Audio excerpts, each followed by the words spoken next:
talk to you later. Okay, bye. So welcome everybody to the first live Secret Podcast. This is super weird for us.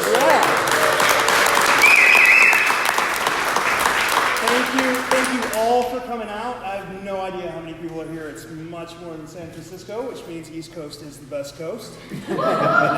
So with us today, we've got Bradley Hodges. Hello. John Fraser, the owner of and Brian Zinn, the only successful.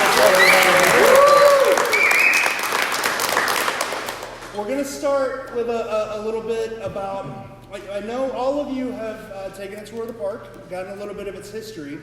John, I kind of wanted to know from you, what was your history of the hunt in this park? How did you find out about it? And you seem to kind of really like it. What draws you to the hunt? Well, I found out about the hunt in 2004, 2005, when two ladies came through the gift shop and had flown down from Ohio and had read about it and shared it with one of our employees. Those two ladies are. Yep. Where are they? Kim and Nadine. Kim and Nadine. Right there. Back over here.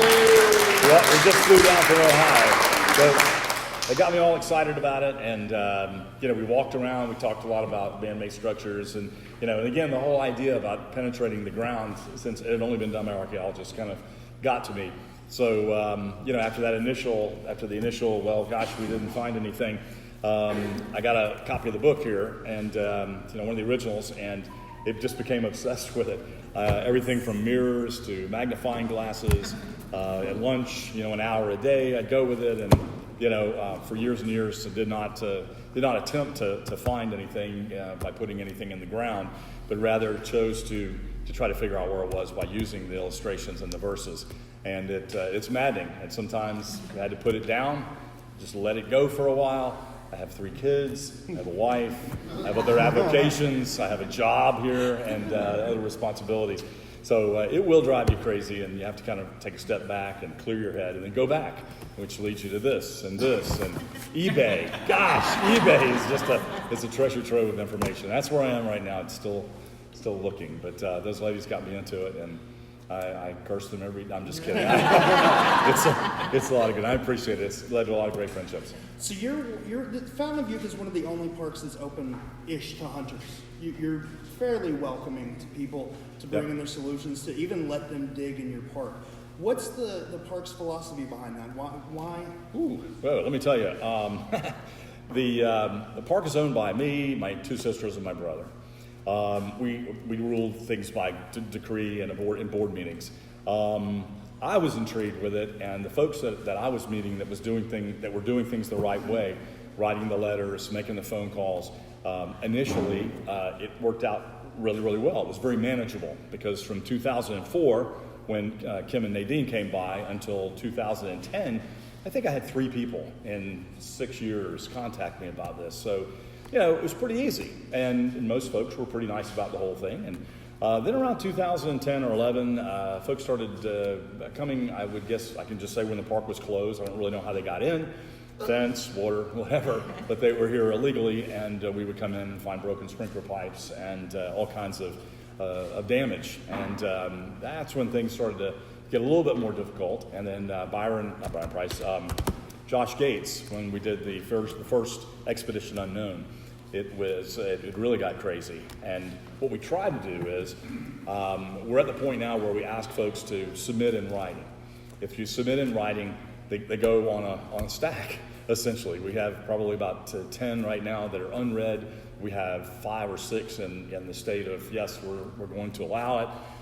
And then we have others that, and it's really strange because if folks make mistakes about things that they're basing their theories on, and landmarks that weren't here back then, I'll actually call them on the telephone and try to very quickly explain what's wrong with the theory that they have, and that's a very easy thing to do. But as long as we can kind of control that to where the digs are, and the archaeologist, Dr. Deegan, or the archaeologist city of St. Augustine says that this area is cleared for that sort of thing, then I'm more than happy to help anyone in any way realize their dreams. I think everybody here is hunting for some kind of treasure, Doesn't have to be this in the ground or gold or silver. It could be a great family life. It could be something intangible. But I think everybody here has had the fever for something at some point in time. I'm not saying it's good. I'm not saying it's bad. I'm just saying that I know that everybody's wanted something. And if I can facilitate someone else's dream for however long it is, then I've always looked at it as as a good thing. As a good thing. And that's why I continue to do this. And sometimes it gets a little maddening, but I still do it. I still do as much as I can. And there are certain times of the year it's better than others. The fall is great. Spring and the summer, bad. Because we have so many people that are here. And you definitely don't want to be digging and have a train go by and go, hey, what are you digging for? Yeah. What are you digging for? And then you have to explain it, and it's treasure. Oh, let me show you. It's really great. It's these things. And I'm thinking, no. Then every red train tour that comes by. Please don't do There's a treasure buried there. Oh, God. Here it comes. But anyway, hope that answers it. It does. So let's see. You talked about the damages, and we've seen a lot of damages to a lot of different parks. Yep. What's some of the more troubling things that you've seen in this park? Well, overwhelmingly, the number one is sprinkler pipes. And it's funny, I told you I was going to have a sprinkler pipe here, because we had one that had three separate holes in the same pipe, and they were perfect. I don't know if they were using a drill or what, but it was zzz, zzz. And my manager he was kind of upset about it, and he brought it to me, and the idea that we should probably shut this down. And I said, no, these are the bad guys that are doing it. But sprinkler pipes, number one. Number two is the iron gates are damaged. I can't imagine someone wanting to climb the iron gate instead of a fence or coming in here by this, because the iron gate's got the spikes on it, and if you slip, it's going to really hurt. But the wall is sharp with the oyster shell, so I guess you got to kind of weigh the risks on that. But that's it. Trash is left behind. People have left me little bits and pieces of things, because a popular place to jump the fence and dig is actually along the fence. Because if you stay low, no one's going to see you. And so they come in, they check out all the magnolias, because they're big trees, and the oaks that are on the inside. Around the restroom is probably the number one place that gets looked at, and unfortunately vandalized and trashed. And there's a little alcove in one of the trees. And I had this one thought about 10 years ago. I said, if they'd have buried the cask in an oak tree or a magnolia in the ground, there's a chance it could have scarred it. And so years later, maybe it would have grown around it. So I found it, and I found this one tree, and I said, man, this is it. This has got to be it. And so I go look in there, and I start cleaning it out, and somebody had put a beer bottle right in the tree, and it was sitting right in the elbow of the tree. And I looked at this, and I went, yeah, this is their way of saying, hey, it's here.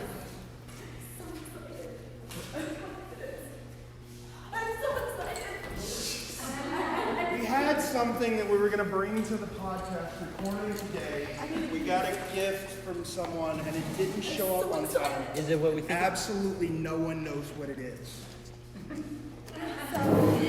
So you're going to go get it. Yeah, I'm so excited for you. I'm so excited! Well, all right.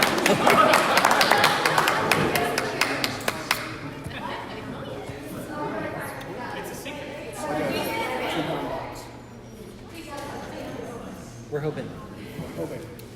So anyway, I'll tell you. Right. So anyway, all right. So we talked about that. I guess we should transition to some questions, because there are a lot more people here than I thought were going to be here, and I'm assuming you guys are going to have a lot of questions. Do you have any questions for Brian or for John? Anybody? Right here. I have a question. Was the guest book, was it all available in the 80-81? Can you repeat the question? The gentleman's asking was the guest book available in 1980-81? And the answer to that is probably not.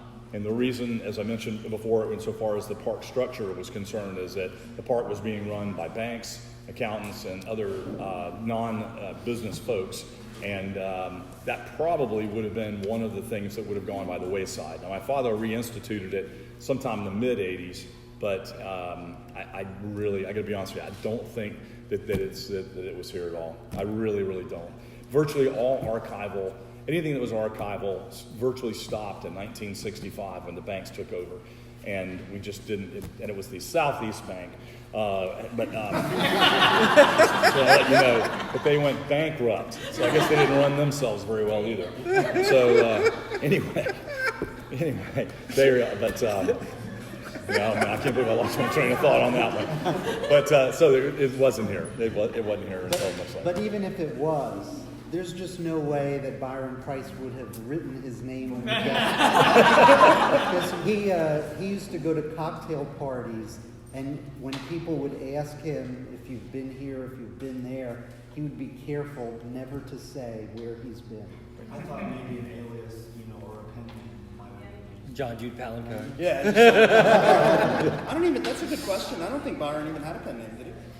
Not that I'm aware of. Everything that he published or everything that he wrote was under Byron Price. Yeah. I don't know. Anyway, I'm sorry, yes? You answered one question about the sundial, because the years passed and the rains fall. I thought maybe some of the sundials were kind of something to mark the year's passage. Was there ever any kind of rain gauge, anything like that? No rain gauge at the time. No, it would have been too, we probably experimented with it back in the 50s. I'd say it would have been my dad and my grandfather. And then sometime maybe in the late 80s, early 90s, but it would have been so short-lived that it was here today and gone tomorrow. That was it. There used to be a compass, a sundial rather, and the sundial said, "Grow old with me, the best is yet to be." And some people, including myself, think that refers to years past. And right near it was a fountain that used to be two kids with an umbrella, and the fountain looks like rain falling on the umbrella, so that could be years past rainfall. George had the idea, because George used to live here, that years past is the stickers that they would put on the telephone poles. Yeah, little metal inspection tags. Yes, and that could be the years passing. They passed inspection. The inspection tags, what they were they looked like little footballs, right? Mm-hmm. And they would have the year that a telephone pole was inspected, and then it would have whether or not it passed or it failed. And you would never see the ones that failed because they would replace the pole. But they were little football-shaped tags that they nailed into the phone booth, and it just said the year that it was inspected, and then it passed. And they would cover the telephone poles because they would never remove them. Yeah. So it would be literally years past. I do want to say one thing about the fountain that you're talking about, and it's very good. I have to tell you that the original fountain with the boy and girl with the umbrella was right pretty much where you're sitting. It literally was right underneath you. This was added in the year 2013, and the reason that we did this, of course, is to have a place for the Fountain Youth 500th celebration, and it was dug up. There's nothing that was underneath it, but there were, the general area was dug up, and then it was filled to raise it up.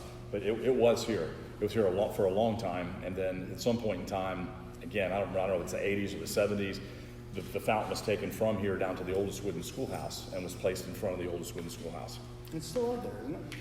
Or it's moved around, but it's what's close. left of it, man? I'm telling you, folks go up there with a baseball bat. I don't know if they think they're feeling threatened, and they just beat the hell out of it, and things fly off of it, and not so good. But anyway, it was a great, it's a real iconic statue. You're right. Did you sell yearly passes to the Fountain of Youth in 1981? No, we sure didn't. No. And the fountain we just walked by with the sundial where it was, did the fountain kind of trickle down like it does now where there's multiple holes and it kind of drops like rainfall? The original one? I'll tell you something, when you walked out of the globe, you would smell, you get this initial incredible sulfur smell, and you would hear what sounded like rain, and it was the spot. It was the spot. And the water came out through the top, and it trickled down on this ivy-like plant. I really don't know what it was because, frankly, I was 18 years old and didn't care. But it made a hell of a lot of rain sound, and you could stand there and you close your eyes, and it really did sound like rain. And it was right there. It was literally right there between the sundial and the fountain behind, which again was larger, and there was dirt around the outside of it. Vines grew up, and that's where they got their sustenance to grow and be bushy. Cause people like me to have to go cut them from time to time. And for the podcast audience that isn't here, kids didn't hear the question before that, it was whether or not annual passes were sold to the park. Yeah, and John verified no, they were not. No. So we should repeat the question. Yeah, we'll do that. Yeah. Okay. I have a question for you. When you found your treasure in Cleveland, Yes. how long from when you started really getting into it to when you found it? How long was that span of time? And then also, how hard was it, or how easy was it after you found it? Where you're like, oh my God, like we all probably think when they found Boston and stuff like that. How easy it seems after the fact. Every single one of them, you know what I mean? Right. Well, the question was, how long had I been working on it before I found the treasure in Cleveland?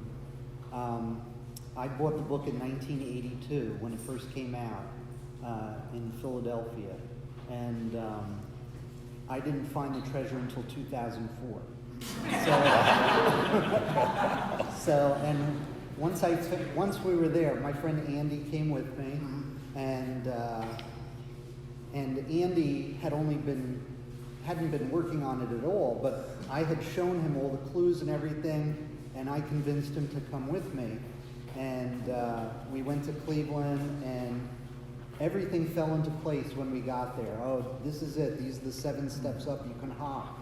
You know, everything that was in the verse and in the picture, it all matched. And it wasn't easy, though, to find it, and it took Andy because one of the instructions in the Cleveland verse is 10 stones from right to left. And so standing at the back of the wall, looking at the wall, if you go right to left, that's where we dug. And I was digging for 5 hours and couldn't find it. And I just was exhausted. I sat down and I just said to Andy, it's not here. And Andy picks up a probe, walks to the other side of the planter, and in 5 seconds he hits plexiglass. And we still don't know why it said right to left. Maybe if you're on the other side of the wall, but sometimes you need a little bit of luck to find the treasure. Or a new set of eyes. Yes, a new set of eyes, Yeah. right? How long how long of a period of time, when did you first figure out it was in Cleveland? Like, how long was it before, when you figured out it was in Cleveland until you dug? It was in 2004. Thanks to the internet, you could start doing searching and stuff like that. And one of the lines of the verse for Cleveland was Socrates, Pindar, Elias, the 3 names.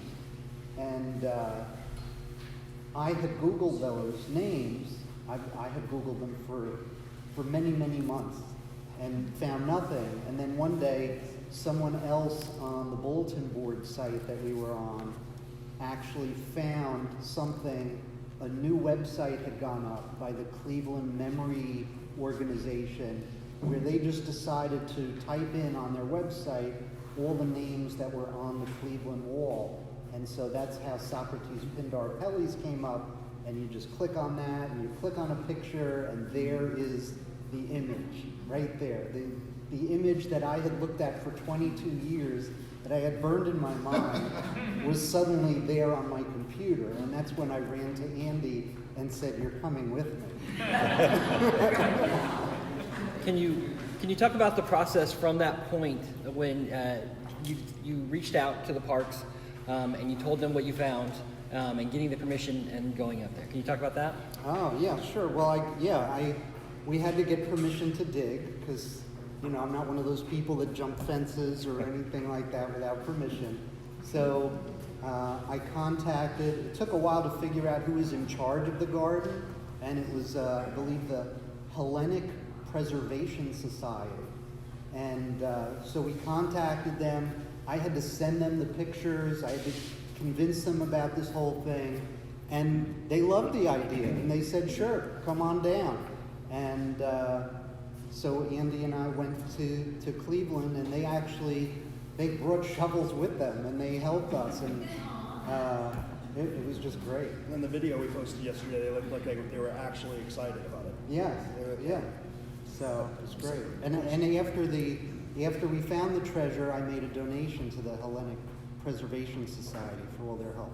That was nice. My question, when you read this verse compared to other verses, we don't have anywhere in there where it's, you know, take 10 steps here, hop over here, do this, do that, which it seems like other ones do. Right. So in my mind, I'm telling myself, maybe this was his first one, his first chapter, his first. So maybe they've changed over, you know, once he went through 12 of them. Mhm. But I just didn't know what you think when you read it compared to the others. Okay, well, the question was, what do I think of this verse, meaning St. Augustine, as compared to the others? Because it doesn't have steps or Yes. anything like that. And as John was saying before, the word cask comes from the Fountain of Youth. And cask is actually the name of a helmet, a Spanish helmet is called a cask. But the way that it was written on the sign here, it makes it sound like it's a container. And I think that's where Byron Price actually misconstrued what a cask was, and he used that. And I do think this was probably the first one he did. I think Cleveland, ironically, was the last one because he needed John Palancar's help for suggestions as to where to dig.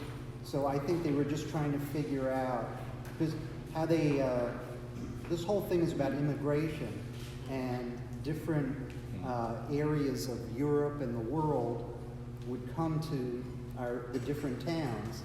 And this was the Spanish, supposedly the Spanish people came here to the St. Augustine, and that makes sense because of Ponce de Leon.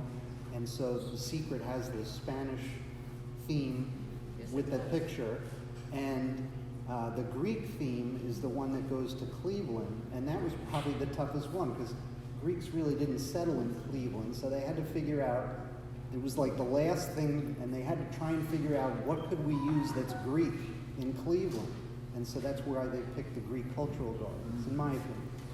So do you think it's everywhere? I mean, I'm sorry. No, go ahead. But when you had to go through different parts of town to get to where you were.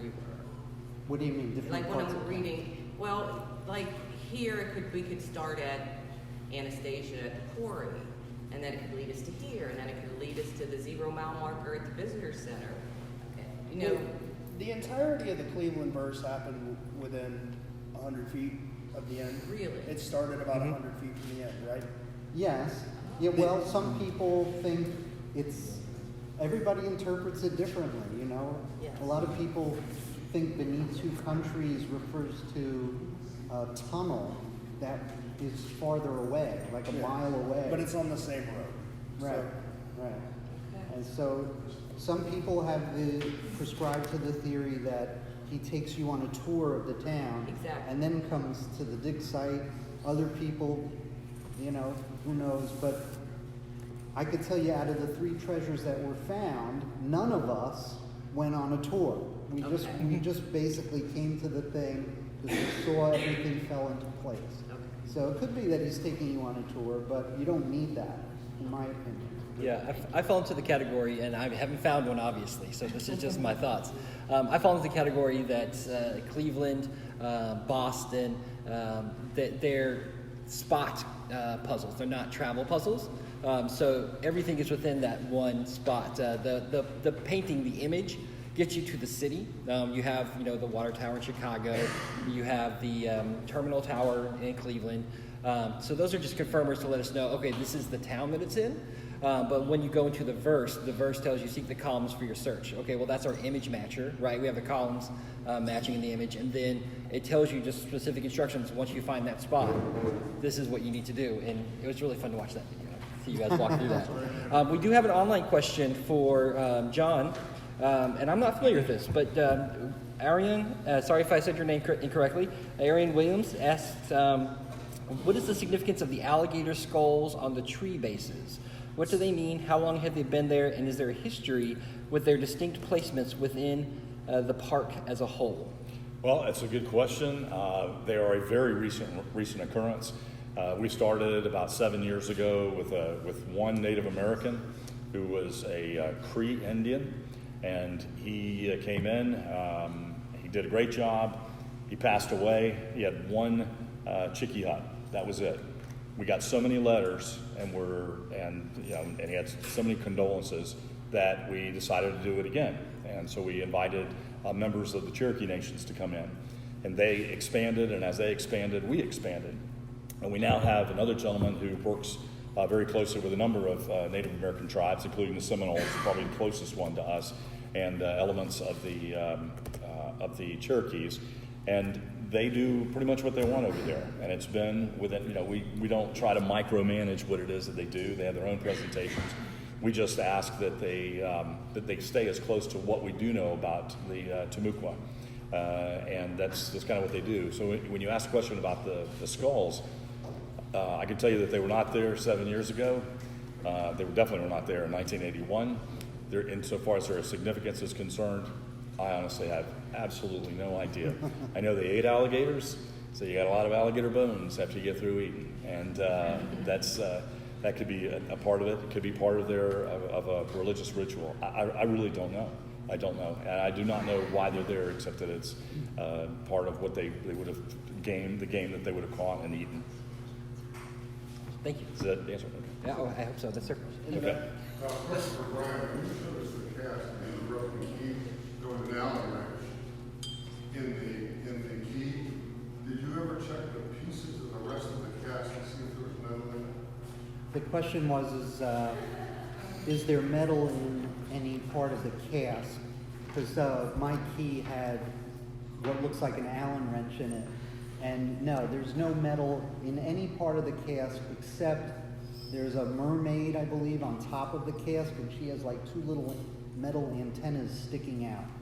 So you took a metal detector to all the other pieces to see if there was anything? No, I was just looking at the hundreds of little pieces that I have. So there's nothing sticking out that's metal. Yeah. But the metal that is in the cast, it's very, very small. It's a tiny. Like a 50 millimeter. Yeah, it's tiny. That was smaller than And the weird thing is that the lid of my cask doesn't have anything in it other than it's ceramic. But the one in Boston that was found apparently has burlap in it supporting it. If you've seen a picture of that one, so that's very strange that his was made with burlap and the Cleveland one wasn't. a different person obviously made the cast. To expound on that, you want? It doesn't matter. Yeah, to expound on that, so if you look in the front cover in the thank yous of your book, you'll see a thank you to a specific name for the owner of the company that made the replicas of the cask. So the original cask was made by artist Joe Ellen, and then they hired a company to make replicas of that. And we did a little research on that company, and we found that that's exactly what they did to reinforce them. They put burlap in other structures that they made. For instance, they did figures for an Easter egg hunt. And we found an article where they wrote, it's reinforced with burlap so that the kids can climb all over it and they won't break. So we know that was a known technique. What we don't know is why is one different than the other. So that's still a question to be determined. I asked a couple of artists, and what they came up with was the casks are really strange. They were poured, the ceramic was poured in a strange way, they were fired in a strange way, and they were carved in a strange way. And those three strange ways caused them to have tiny air bubbles in the surface and then on the inside, where the cask is poured. It had air bubbles. If you fire something like that with air bubbles in it, it's going to crack. So it's likely what happened was they made some without any metal in them, and they made a couple of them, and then one cracked. And they were like, oh, this doesn't work, so we need to reinforce it with something. So they threw some metal in it, and they made a couple more until one cracked. And they realized it didn't work, so they tried maybe burlap. It seemed, but because there's not just 12 of these made. We know there's just about everybody that worked on the book has one. Byron had two, I think, one or two. Anyway, so there's a lot of these casks, right? And there would be a long process between making number 1 and making number 20 or whatever. So that's likely why there are variances. They found problems along the production line and tried to fix them in the next set. Does Rob's have burlap? Rob's doesn't. We don't know. His is still in one piece. Yeah, Rob's is broken. And we know he has metal in the antenna, the same as yours. That's about it. Right. Yes.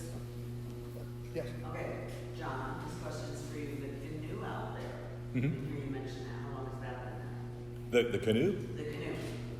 You're talking about the one way in the back? That's new, right? Yeah, You guys just built that? yes, brand new. That was built by the St. Augustine Maritime Foundation. You talking about the big chalupa? Canoes or boats. Oh well, there were two that were that had been carved out. One was in the Native American burial ground, the one that I was standing in front of, that had been blown down. Essentially been damaged by Hurricane Irma. The other dugout Cypress canoe was on the grounds on the other side of the rebuilt mission. So on the other side of the mission, on the pathway, there was one there for 20, 25 years. Have any of those areas been dug or probed or looked at?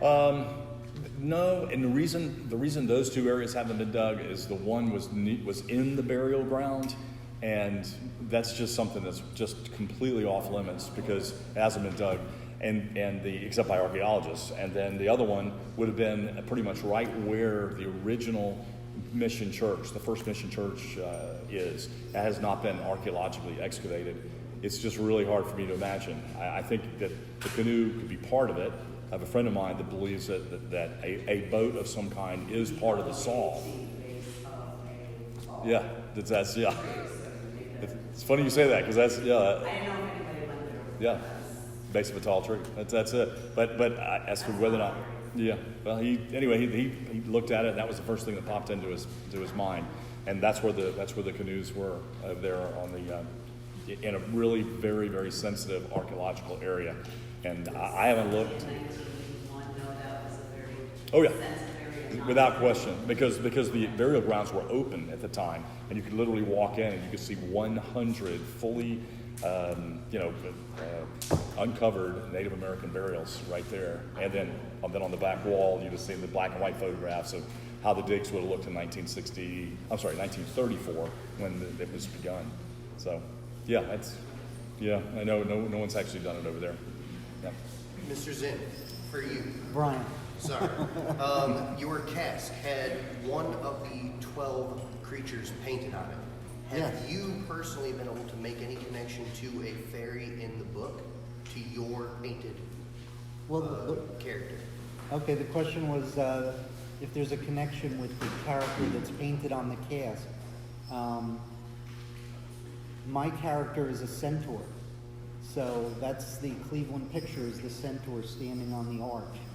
And the Chicago one is a troll, I believe, which I guess is what the guy's face is I think that's the face of a troll. And for the Boston one, we figured out, I think, that it's possibly a leprechaun or something like that. And, that's sort of like I don't know. But I don't know. We can't really tell what's on the cask in Boston. So what you're saying is you're thinking with the two found Chicago and Cleveland, they more reference the photo rather than any of the fairy folklore from the rest of the book. It's hard to tell because centaurs are Greek, so it could be that it's both in my case, in Cleveland case. Speaking to one community member, they proposed that the Boston was maybe possibly Geppetto, and that would tie with Italian. Oh, okay. Yes. Yeah. That's good. So I actually have the cast with me. We're going to put it out here, and you guys can come look at it when we're done. Just please So, Touch it. Yeah. yeah, just Understood. It's already broken enough. Yes. Is there any other questions? Yes. You did the ground penetrating radar. Did that just go up to the 50 fence or did it go outside of the 50 fence? So the question was about ground penetrating radar. Expedition Unknown did basically that entire area by the planetarium. Yeah. And then when I came out with my friend who has a GPR, we did the entirety of the maintenance entrance, and then we did the vast majority of the parking lot area. And we also did along the wall. Around the statue, the dead statue. Yes, we did all of that. Yes, that's fine.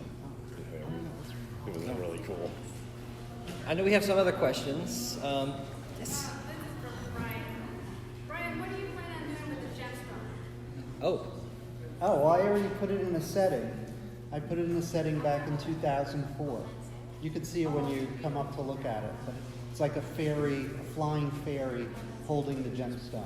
It's a beautiful job. And the gemstone I got was a sapphire, but I was supposed to get the aquamarine. So ironically, the treasure that I'm interested in now is St. Augustine, which is the sapphire. So if I find it, I'll get the aquamarine. Well, there was I know there's a part of the book that says once you find one, you can't find another one. Oh. No, you're out. You already have the pin, buddy. all right. Yes, sir. Did you ever have anyone do any tree surveys on the property? When you say tree survey, what are we talking about? There's the particular verse about tall trees, and I was trying to see if there's what kind of identification for tall trees, or if there was a survey done. No, there has been no. The question was a tree survey done? And the answer is no, there isn't. We pretty much just eyeball what's there. And unfortunately, as I mentioned, we have had a number of storms. The ones that I can remember after having moved back here in 1986 from going to college, we had big ones in 1990 with Floyd. We had a couple in the mid 2000s. We had Hurricane Francis was terrible. I think that was 04, 05. We had 3 hurricanes that year, but the one that really just wiped out, I think, some of the real landmark, the marked trees is Matthew and Irma, which was 2 and 3 years ago. But yeah, there were some old growth, big trees. The real tall ones still are around. The entire Magnolia Avenue, the pine tree, which is out in front of the restrooms, was the tallest tree then, and is the tallest tree now. And but nothing.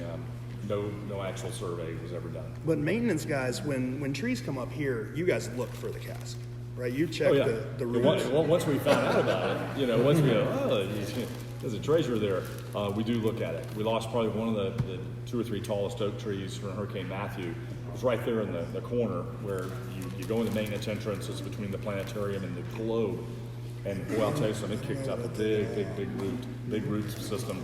And it took probably half a day looking through that, just knocking the dirt off, and then of course the wall that it knocked out, the coquina wall, because we thought that perhaps he would have put it next to a man-made structure to avoid, messing up flower gardens and that sort of thing, like he says in the book. But nothing there. Yeah. Yes, ma'am. So, what can you tell us about the wind rose? Because you haven't really talked much about that. So, what historically, or could you show us where it was? Yeah, the question is where was the wind rose back in '81? And to my knowledge, first of all, I do know that the wind rose that is in the planetarium and the walkway that takes you into the auditorium, that was definitely there, and it was definitely in the exact same place as it was in 1981. There were compass roses in several different places. Whether they would call them wind rose, I don't know. But we had one on top of the restrooms up near Magnolia Avenue. We had another one out here around the obelisk. They tried to make a compass rose out of the obelisk, although the stones were quite choppy. I had heard that been referred to as compass rose. I didn't get it, to take a line out of big, I don't get it. But anyway, that one. Supposed to be some sort of a compass? Yeah, it was incorporated around the obelisk. And it's not still? It's not there. No. All the stones were picked up. Again, in the litigious society we live in, we have to try to anticipate better how people are going to fall and injure themselves. And there were floating slabs that were there, and some of them were up a little bit higher than the other. And the decision was made to pop out the stone slabs, and then to pour tabby concrete around it to where it would be smooth. And that's kind of what's there right now. Yep. We have another question from online. They're asking, has anyone ever probed the exhibit where the well is? Oh. Where the well? I think they're asking about the fountain. No, that's not been. That area there would have been one of the few areas of the park that would have had security. And I'm talking about electronic security going all the way back to the 70s. In the 80s, I'm not sure if we brought the dogs back, because we had dogs all the way out in the 50s and the 60s for security. So we would have had electronic security, we would have had dogs. The buildings would have been locked immediately between 5 and 5:30. Same thing with the planetarium, same thing with the Globe. All three of those buildings, and then the ticket office would have had the security on it. So I would have to say that I can't imagine them going into one of those buildings, but no, it has not been. Yeah, I mean, like the Spring House, I mean, some people may think the Fountain of Youth is kitschy or whatever, but that's legit one of the oldest pieces of history we have in America. Confirmed pieces of history is that cross. I can't imagine Byron, with his love of history, wanting to damage anything around it. I can't either. I can't imagine that, because that cross, we know for sure has been, was in the newspaper in 1909, St. Augustine record. We know that it was referenced by Mr. Williams, who had the park from 1868 until 1901, referenced by him. And then an affidavit was attested to by the grandson of Mr. Arnaud, who claimed that the family knew of its existence in the 1700s. So you are talking about a real long time for that. And the building was pretty, like I said, that was the thing that would have been protected along with the ticket office. So I have a question. Sure. So obviously this sounds very personal to you. And my favorite part of this entire experience are the experiences that I've had with friends and family members since I started the hunt. Can you tell me about just your personal favorite experience, be it a dig or anything that you've had since you started? So I was gonna be like, I met George and that was awesome. It's the best. Yeah, you and I had a really interesting first meet. Yeah. That was not So just so John loves this hunt. Don't take a GPR out in the middle of the parking lot without asking him first and just wandering around with it. Don't do that. Yeah, not so good. I have to tell you, I get proposals, and I think a lot of proposals. And what I really enjoy the most is the folks that take the most time and they very, very clearly spell out why they believe what they do. And even if I don't agree with them, again, I try to make it happen.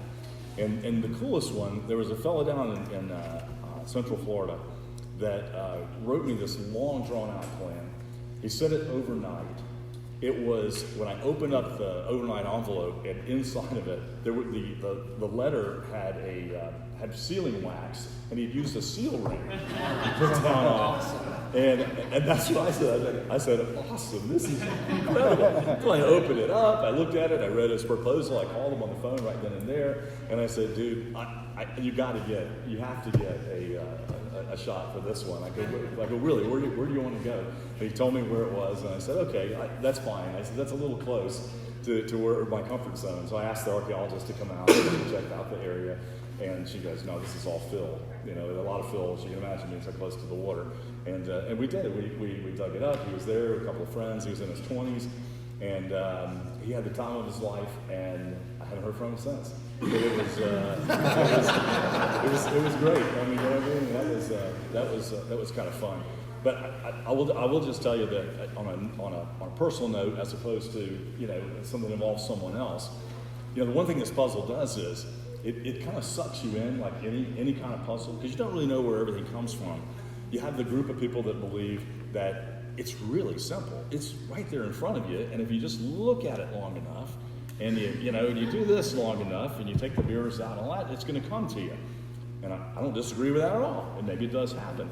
But there's twists and turns, like the number 4 and the number 2 that you see in this puzzle, and you go, what's that? The cool thing about Google is you can sit there and you can put anything you want in there, and then they come up with all kinds of crazy things because they don't know what you're looking for. Google the number 42 sometime. And the very first thing that popped up was it's the answer to every question in the universe. I was like, what the heck is this? And I find out, Douglas Adams, Hitchhiker Guide to the Galaxy. The book's written in 1979, published 1980. And I go, oh man, this guy he graduated from Stanford, degree in communications. This was a really popular book. I really don't get it, but I really don't get it. But you look in here, and I underline all the words and all the phrases that they use in this park, that is in this park and is in his puzzle, and they're in this book. And it just happens to be 42. And it took me there, and other stars and Other references I've seen that led me to get books on constellations. You notice in the puzzle, you can actually look at it, you see red dots. There are red dots on the illustration. They're white dots. And I've sat there and I'm trying to put them out and connect the dots and look at our planetarium show, because I remember what the planetarium show was like, and trying to compare them with the constellations. And it really is, it gives you it's a personal journey that you have. Mine takes me in a different direction. Brian takes them in a different direction. You all have different ideas and different theories and that sort of thing. And that's the great thing about these puzzles, is that they really do take you in whatever direction your mind goes. Because I got to tell you, until I read this book, I probably hadn't read a book in 2 years, 3 years, I guess. I read a lot of magazines, read a lot of newspapers, but the idea of reading a book cover to cover, especially fiction, I don't have the time. But I've read about 10 books in the last 3-4 years, and it's all because of this guy.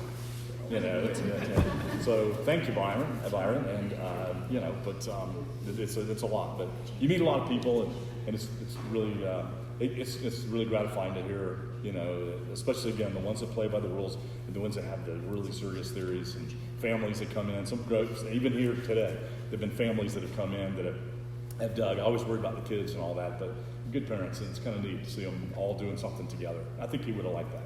Yeah, I think John is probably the best of all the remaining guardians, of all the remaining treasures, because he's really into it. And he let me dig when I came here. He let Kim and Nadine dig before me, and I actually had to come. When I came back, he let me dig a second time, but I needed a GPR and a TV show with me. But he was really into it, and it's great that he lets families and friends come here, because that's what this hunt is about. It would be a shame if they were all found, wouldn't it?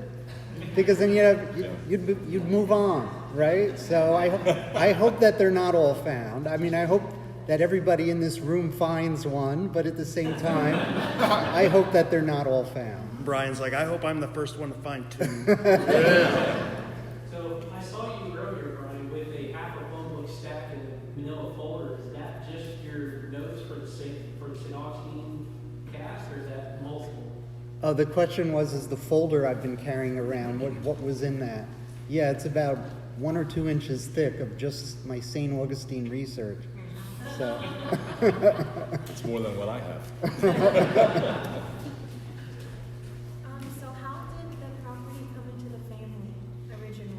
Well, my grandfather vacation. The question was, how did the property come into my family originally? And my grandfather was born in Flowery Branch, Georgia. Was living in Albany, Georgia, with my grandma, and he used to work between here and there as a timber cruiser. They just go and they measure the amount of board feet of pine or whatever, oak and cherry. And his travels took him to St. Augustine, and he loved it here. He was educated at Emory University, and he saw the value of history. He loved history, and he didn't think that St. Augustine was doing enough with what it was that they had. And so when the lady who owned it, the Wells A. McConnell, passed away in a car crash, he immediately came in and said, I have to have it. So he purchased it from the husband, who didn't like the bugs and didn't like the heat and didn't like the people, and just said, I don't, just let me out. So he sold it to my grandfather for, I think, a song at the time, but it was 1927. And then, he continued to run it until he had his stroke in 1960. And then my father took over, and then the banks, of course, as I was telling you before, had taken over.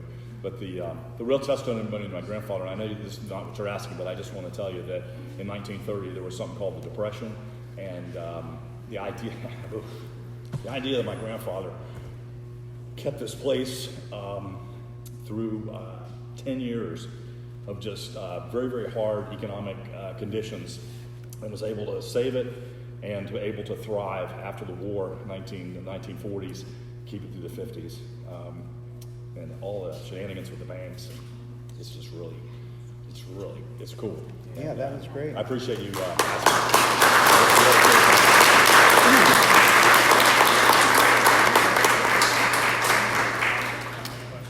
Okay. So we talk a lot about the verse itself. What clues are you seeing in the actual painting itself that kind of lead you to believe this is where it's at? the question was is what clues are in the painting? And this is just our opinion. Well, there's the giant shape of Florida. That helps.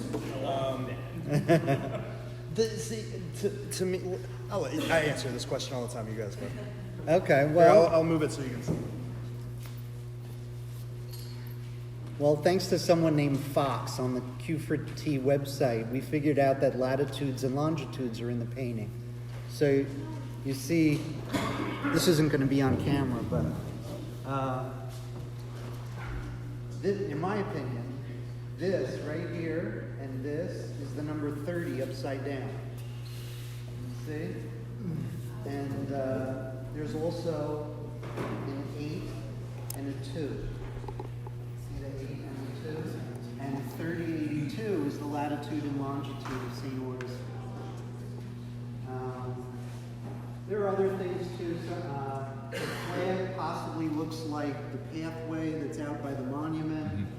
A million people find a million different things that are hidden in this. I see a cannon. There's a cannon that goes this way. This is the end of the cannon. This is the wheel of the cannon. I think there's also a post right here. And it looks just like the post that's in the corner that I dug in.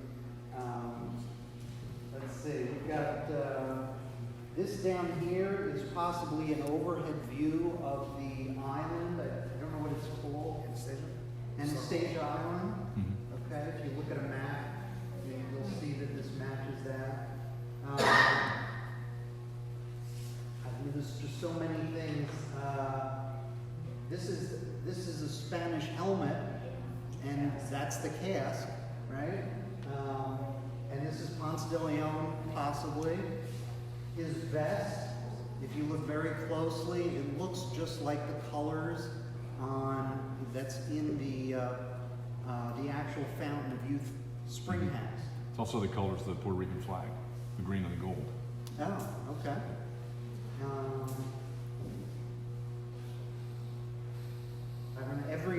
Every painting has a clock or a number associated with it. There's no clock in this, but there are 9 flowers, and they're asters, and aster is the flower for September, which is the 9th month, and there are 9 flowers. So I can't think of other things. Some people think this is the monument that's out there. There's an overhead view of the monument, and that possibly it's covering up the castle that's the Castillo de San Marcos. So, and you know, there could be lots of other things hidden in here. This could be the Globe Theater, or over here. There's something called, I think it's called pareidolia.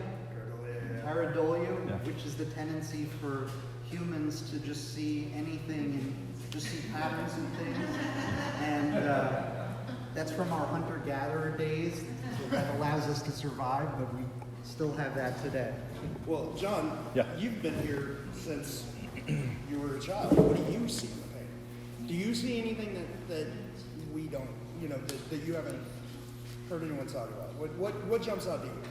Well, the 2 and the 4, or the 4 and the 2 jump out to me. I do see what Brian sees with regard to the latitude and the longitude. I also see it over here, just a couple of small things. This particular area here, if you take a really good, close look at the Chief Arima, Chief Saloy, I think is what over there. It looks an awful lot like, looks like the Chief's face. Can't explain the stones at all here. There's an interesting thing here. I don't really understand that this could be a bird. I'm not really sure what this is, but it appears there's a key hanging from the top of whatever this is. And you can actually see the key. You can see the key on the end of the chain.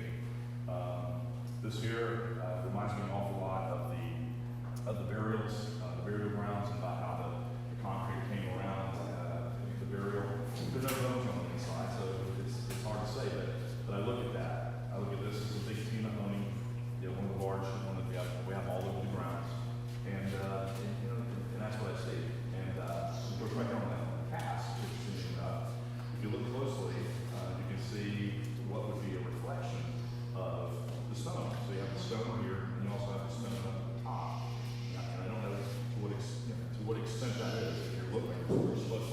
head this way, and the way that he's looking, and incidentally, if you look in the spring house, this right here, right down to the elbow being bent, the head looking down, this is the exact same way the statue is in the diorama. I've had some interesting theories on the brown and the blue, which represented some islands. There's again a very interesting thing. Down here, this is the stone I was telling you about. What I see here is if you were to go on the water side of the Fort St. John of Pines, which is right out there, and you stood off to the side where you're looking at the stone this way, and to get down, you would actually see, or would have in 81, you would have seen this palm tree. And this is the only palm tree in that cluster of 3 trees that has been blown down by a hurricane. So it got blown down by a hurricane, that tree's not there, but it's between the other two. But you would have seen that, and it's far enough away that there would be no reflection. However, for the water, you would have the reflection of the stone, because the water at high tide needs to come almost up to the stone. So I see all that. There's, I'm just like you guys. I see gators in there. There've been times that I thought that the fountain, this section here is that hourglass fountain out there in front of the planetarium. I don't know. Maybe not. I don't know. This was an interesting view of a picket fence where you took a picture on an angle, so larger picket. We left out one of the most important parts is the face on the mountain there is actually an overhead view of the park. The right-hand side of the face is actually the Fountain of Youth Park. If you look at a map. Archaeological map that you used to have, it's almost perfect. Okay, the other one we used, I guess, is the 64. Yeah, the one that we have a picture of is the 97? Yeah, I think so. Yeah. So John Jude Palancar is a great artist. He made it look like somebody's face looking up to the sky, but it's actually an overhead view of the park. Along the line there. It's a little bit different today because of the bulkhead. Yeah. Bulkhead. Do you think every painting, John, has a location? You know how like Boston had the home plate, right? And then Chicago had the 3-post fence, right? Yep. And then I got to tell you, I'm glad you asked that question, but I'm kind of a one-trick pony when it comes to this thing. This is the guy, and this is the guy. I got to talk about that. This right here, I see things in this that maybe y'all wouldn't see. I really do. I can twist it, and I can see magnolia flowers. I can see a magnolia nut. I've used to. I grew up where the White Album was dead. You turn the album backwards on your photograph, and it says McCartney. And I believe the guy probably has half magnolia nuts in there. There's probably something else, and you just have to get the mirror just right to kind of create exactly what you're looking at. This little message there. I found one. Well, the reason why I ask you is because this is your second home, if not your first home. Yeah. You see things that these guys or all of us don't see. Yeah. You know what I mean? Well, the interesting thing to me is that I see a lot of these Fountain of Youth, things that we have here at the park.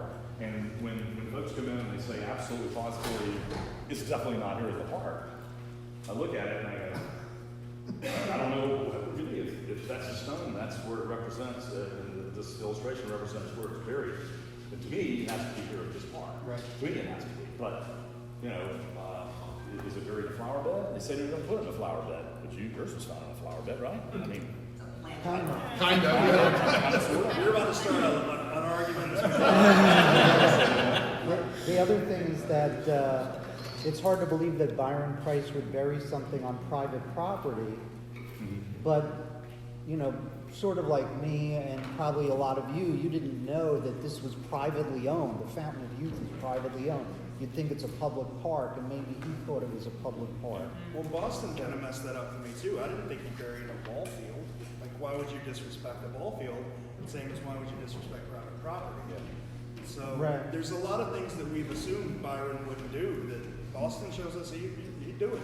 Mm-hmm. And did you You're ever also play playing with today's mentality versus an 80s mentality, which is kind of whatever, it doesn't matter, you're not hurting anybody.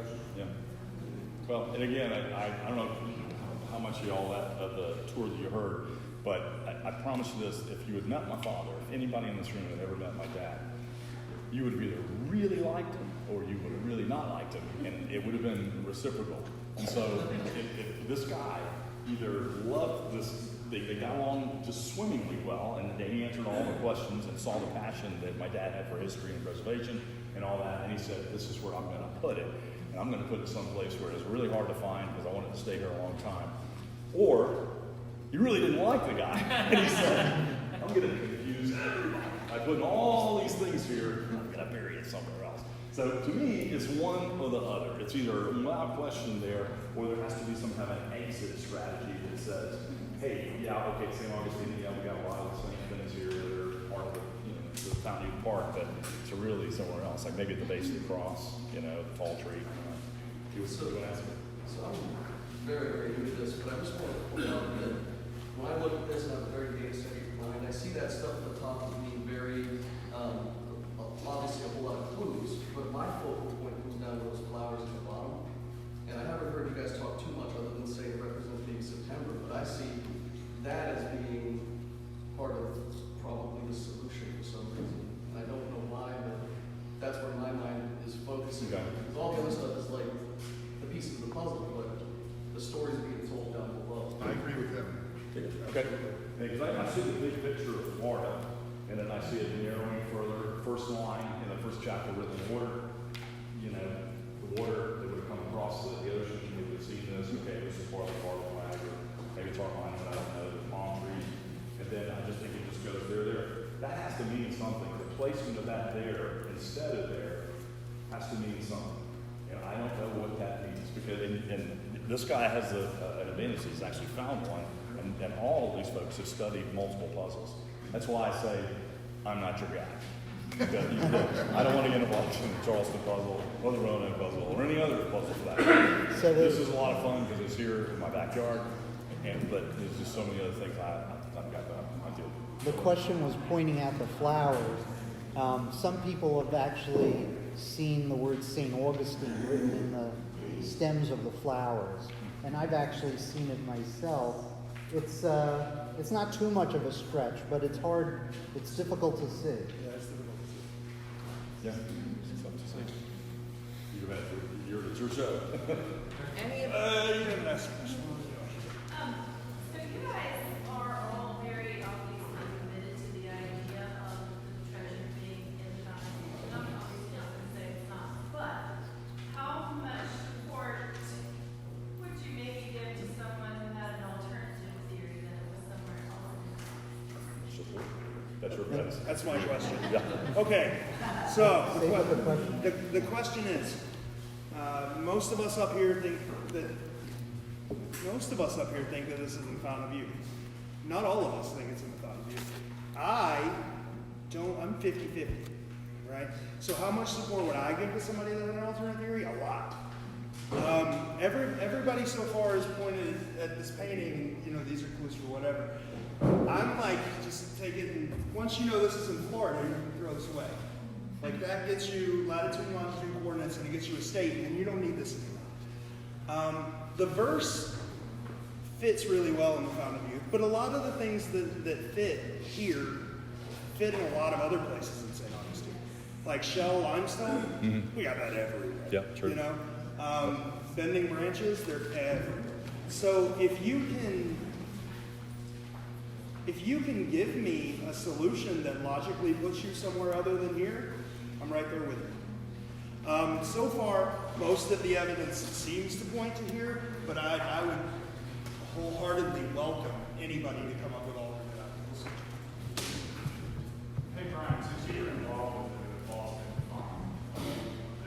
show in New York, now that Byron's passed away, really you could say that originally the solution got a play because it's thought that he's the only one that would ultimately know what it is. I happen to think that's not true, but we'll go with it just for the sake of saying. Was the cast the only thing that allowed the Boston claim to be taken? Was there any time that the verse, and he saw the picture in the verse, was that a factor in rewarding the gem for Boston? Or So the question is if you don't have a cast,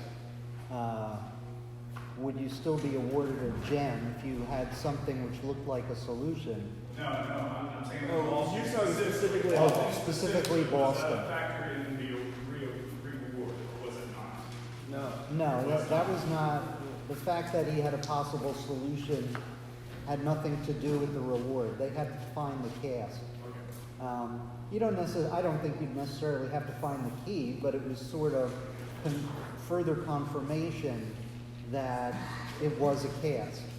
Because you can find pieces of ceramic and plexiglass, but it might not be the cast. And we have Mr. Ward here, who has twice found ceramic and plexiglass in 2 different places in the country, and we're still not exactly sure if he found the cast. Yeah, if you so were he's not taking credit to his credit, but I If can tell you. If you were up here earlier, you would have seen me and Brian with a bunch of pieces of junk ceramic going, does it match your cast? Yeah. Is this the same size? So it's very close. So he may have found the New Orleans one. He may have found the Charleston one, but we're not sure. Yeah, and I will never say, this is probably the first time anybody's ever heard that, because I don't like to say it. There's no key. They're still out there. Go look. Yeah. So Go find it. For all of the places that the other 3 were found, it was all public. You didn't have to pay to get into. No. no, all the places were public that were found. The 3 that were found. Right. Did you have to pay to get in the children's zoo in Houston, Brian? Do you know? Oh, that I don't know. I don't know the answer to that. So the Houston one, we're pretty sure it was in the children's zoo, and I'm not sure if you had to pay to get into that or not. It's my understanding you had to go into the normal zoo to access the children's zoo. So you would have had to have paid? So you would have had to have paid. Unless you went in through the back, which is what they were talking about when the original podcast was done for Houston. It was apparently very easy to access that area. Easy to access this area too, back then. Yes. Yeah. When you were in New York, I'm sure that there was a lot of other conversations that happened that weren't aired on Expedition Unknown. Was there anything that came to light that you could share with us that maybe didn't make the cut? The question was when I was filming in New York on the last episode of Expedition Unknown, were there conversations that didn't make the airway? Well, I mean, we were there all day, so yes. John Palancar was great at telling very funny stories. One thing that I don't think aired is that in the Boston painting, we were wondering why the bubble next to the bird was there, and he said that was the Boston Pops. The Boston Pops. Yes, it's the bird trying to pop the bubble. So there were other things too, but I thought that was an amusing one that I remember. Anything mentioned about St. Augustine? No, he didn't talk about St. Augustine at all. No. In fact, he won't talk about cities. He will not. I'll tell you a funny story. When Boston came out, we desperately wanted to get it. Authenticated, right? Because we didn't necessarily know what was going on on Expedition Unknown side, but we wanted at least the community to know one had been found. So we reached out to a couple of people. We reached out to Joellen Trilling, who told us she couldn't comment, and we reached out to John Palancar, who said, "I don't think there's one in Boston." So there you go. Anything that you hear from the creators of the creators of the hunt really liked Byron, and they'll give you misinformation. Like if you try to reach out to them, they'll give you misinformation. They'll give you just outright wrong information. They'll lie about it. They will not. So it doesn't surprise me that he really didn't say anything. I want to thank you first for setting up the 12 Treasures website and redoing that. I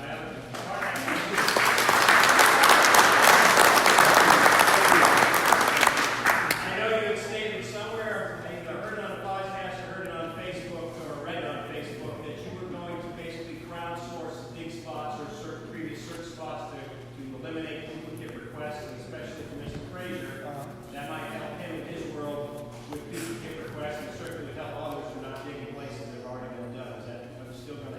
So the question is whether or not we're going to basically whether or not we're going to make a map of dig spots. We're going to try. The problem is you can't trust people, you know? Well, like here you can control it. So well, yeah. Here we could make a map of the Fountain of Youth and log everywhere it's been done. Absolutely. Yeah, we I was can also do it gonna make a legally anyway. suggestion. I was also going to make a suggestion is when you have those data points, you can just have verified and unverified flags on them too. Yeah. So those are Yeah, the other part you were talking about, I think, in the podcast is you're going to vary some tasks and do some GPR tests. Yes. Because we don't, he talked about them being previously GPR. So I guess part of the question is are you still going to do that? And the other part is if it's already been GPR, are you still honoring requests for our previously GPR spots that haven't been done? If they're close to, you can get the GPR pretty close, but you can't get it right up against something. So if somebody wanted to dig in a particular area at the base of, say, an old magnolia tree stump next to the wall on Magnolia Avenue, if they really wanted to do that, I would probably allow it. I'd say, yep, that's you're specific. You got a good spot. Your theory, whatever your theory is, if I can make sense of why it is you believe what you do, and I won't try to change your mind. I'll do what I can to facilitate digging in that particular spot, even though there was a GPR very, very close to it. We're talking about a box about like that, so there's a chance that you wouldn't have gotten it, even in tree roots. We got real close to those tree roots. I mean, really close to it. But again, really hard to get to the bottom of everything. How many spots did we have there? The one day that we did the entire area between the planetarium and the green picket fence. Yeah. I mean, we must have had, 20 flags? Yeah, we But at could. the end of George's beta test, the GPR readout may affect you because you're going to inflow a box or fill with water, fill with dirt, so you can have different GPR signatures. So that's already True. done. Yeah, but we had GPR experts that were telling us plant the flag wherever there's a possible cast, and they're like 20. Yep. People are really putting their faith in GPRs when they shouldn't. If a crack, like this box, if there's a crack in this box and mud gets into it, you're essentially looking for packed dirt around something made out of packed dirt, right? The GPR is not going to see it very well. So while we wish GPRs were like a miracle cure for this hunt, they're just not. Yeah, they're not. Right. It's been almost 40 years that the boxes are in the ground, so I don't know if we're ever going to find one that's whole again. It will probably just be pieces, and I don't think a GPR is going to pick that up. You can use a handheld Magellan device that will geolocate within 10 feet of any geolocation.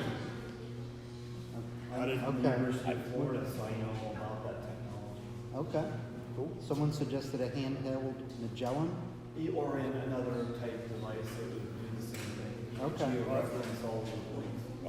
Okay. I didn't know that Oh, existed. you're talking about for the dig spots, basically a GPS. Okay, handheld GPS. Yeah. Okay. And then those could be georeferenced, put into a GIS system, and then Yeah. reported electronically. Right. Getting people to access a GIS map, though. They can be easily readable to anyone. Can you? And by the way, making maps of where people have dug, that might work at the Fountain of Youth, but most places are not going to verify or not verify. Like, for example, the Elizabethan Gardens in Roanoke, they actually put on their website, the treasure is not here. As if they know. But they don't want people digging, you will be shot on sight, so they're not going to let anybody dig. So we have anything else? For Mr. Fraser, this isn't a question per se, just a extension of a thank you, I think, from all of us here for still allowing us to send in songs or theories and still giving us the opportunity to come probe or dig. So, Well, a big you're thank very you. welcome.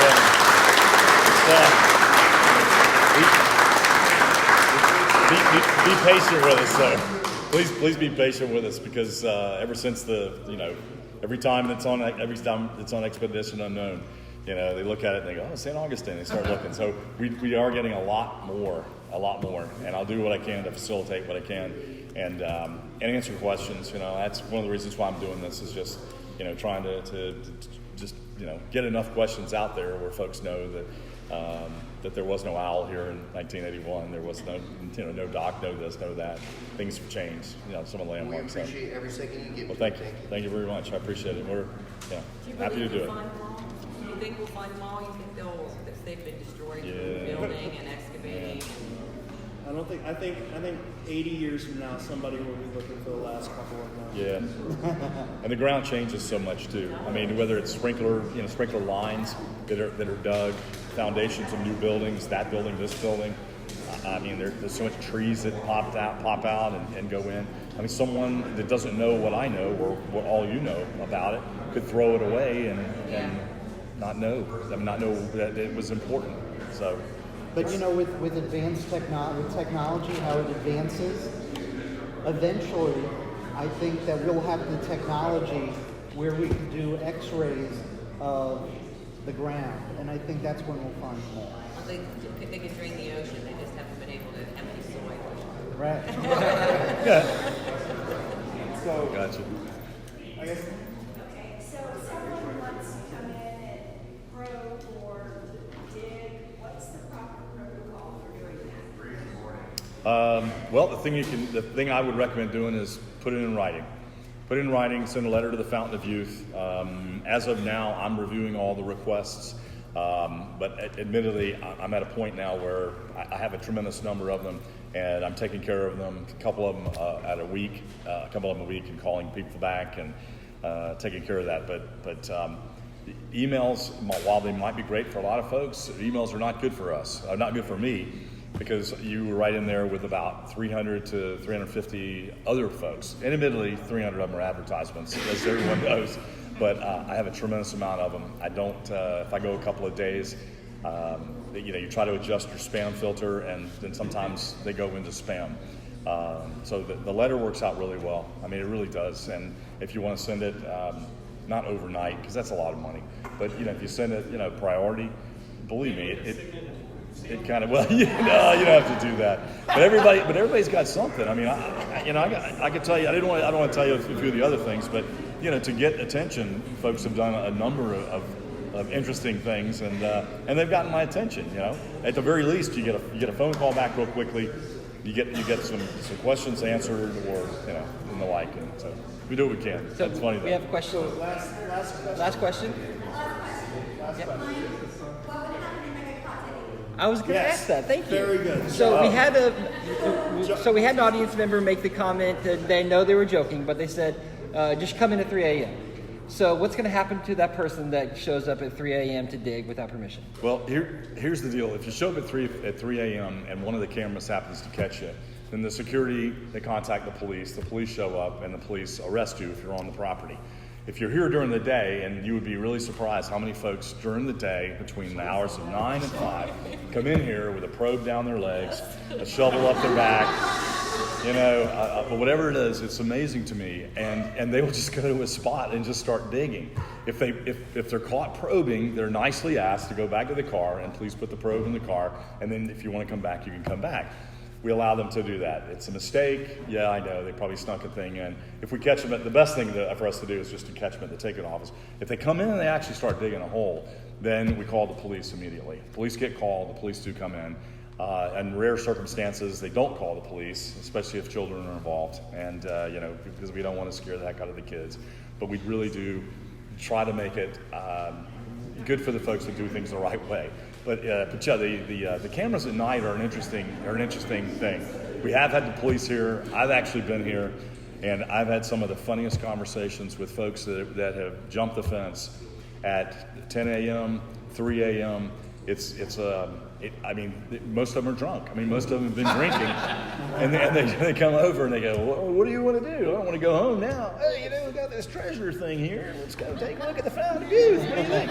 Oh, just they come in and they fall on the ground. They fall on the Spanish bayonets. They got cuts on their hands, and the police are always there, and it's a lot of fun.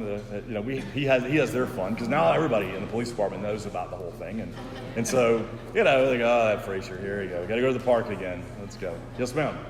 So just as far as if someone's going to send you mail, do other people open your mail, or how do we ensure that you have No, if you mail, that's another thing. And I hate to reveal all the secrets of a dinosaur organization like the one I have here, but I open every piece of mail. It doesn't matter whether it's a bill, an advertisement, a check, a complaint letter. I open every single piece of mail. I read every single thing that comes through here, every single letter, whether I'm on vacation or not. If I am on vacation, yes, they do get opened by other folks, but I get a stack of everything and a copy of everything that happens to be sent to the accountant. So anything you send to John Fraser, care of the Fountain of Youth Archaeological Park, or Fountain Youth Park, or Ponce de Leon Incorporated, whatever, I'm gonna see it. I mean, unless I'm sick, good Lord willing, I'll see it, I'll stack it, I'll respond to it. The easy ones, I'll get back like that.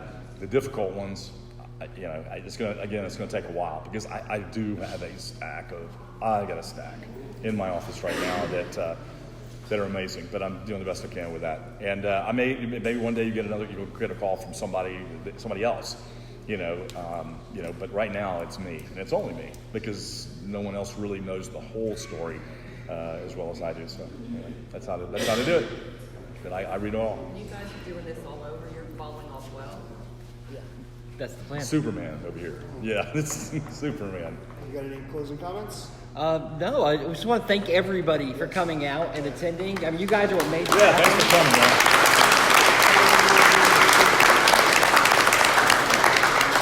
Thank you to the community members that are watching online, and obviously to the ones that are going to listen to this podcast. We really appreciate your involvement. Yeah. The community is what it's all about, so thank you very much. We want everybody to have an opportunity to see the cask. Again, just a reminder, please no touching. It's already broken enough. But please, if you would like to see the cask kind of file in the line on that side of the room, would be awesome. And if you have not received a bag yet, a thank you bag, we're trying to do one per group. So if your group has not received one, please come and get one.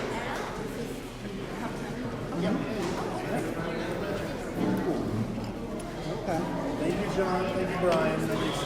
Thank you guys. You're welcome. You're welcome. And bringing this for us. John, it was nice seeing you again. Pleasure. Okay. Pleasure. If anything pops up, Great, but you're still doing this. I'll call you guys just to let you know. Book giveaway? If something comes up. I don't know about a book giveaway. I think anyone else would like to see with me. I'm not That is ready. really cute. Oh, thank you. I got one as well. I take a picture of your kid. I have a question for you, I think we're trying to do another Any giveaway, hauntings but around here, any spirits, anybody see anything, feel anything? yeah, we want to do it. Especially over here. Touch on that, that's the good stuff. Oh no, I think the whole ghost Have you thing. ever seen anything or felt anything? Well, I'll put it this way. I don't want to I'm step in away the gift shop before I managed the park. And there were a couple ladies that had claimed that there was a friendly ghost that was moving things around. So I thought, honestly, I thought they were full of baloney. And I was back in the very, very back. And The Boston one had it. one day I'm working in the very back of the store, and the light went This on. was what? And I said, No, right, this is how- right, come on. All right, And guys, it's like, I'm going to go ahead and finish this. Thank you so much. We appreciate you guys watching. I hope you enjoyed it. nothing there. Have an awesome Ran day, out the everybody. back door, nobody there. Front door, nobody